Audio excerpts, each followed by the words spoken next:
Hello, my name is Juliet Isnaga and I had circuit building and Arduino programming for my Tools Mastery project.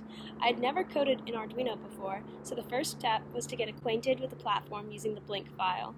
I noticed that in every Arduino program, there are two basic methods, a setup method and a loop method. The setup method only runs once and is where you initialize your components as either inputs or outputs, and you identify what pin on the Arduino they are in. The loop method is where you tell your lights to change, and this method runs on an infinite loop. Next, it was time to plan my door design. I concluded that the shapes that could easily mount to a wall would be the ones that have a flat back. However, when planning my design, I took into bigger consideration who would be the audience. I knew that my professors would be viewing it on a table, so I went with a shape that could stand by itself. Although it might not be good for mounting to doors, I thought that this design was the best for this situation. For my light component, I decided that my sign would communicate information about whether I was in my room or out. This would be communicated by two different colored labeled lights that could be toggled by pressing a button. To execute this plan, I needed to send the basic functions of pressing a button and a resulting change of state to the Arduino. I deconstructed the tasks into lights and buttons. First, I connected and tested my lights using Blink code. Next, I attached my button and wrote code to test it with one light, and last, I coded the button to both lights.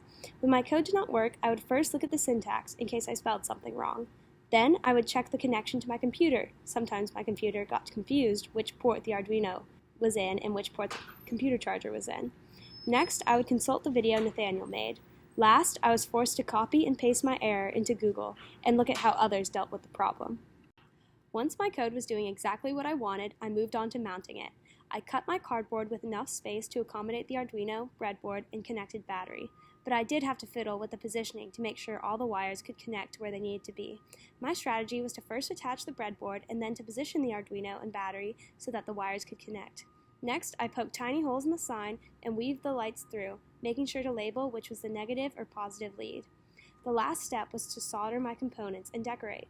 During this project, I very much enjoyed writing code. It was cool how I immediately got to see how changing syntax affected the lights. I've coded before, but never with Arduino, and this was the first time that I got to see code that I wrote translated into an external output. I, however, did not enjoy the soldering component of the project. It was too stressful for me.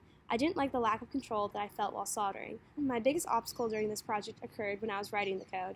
My lights would do weird things when I pressed the button, and I did not realize that I needed a debounce function to fix my logic.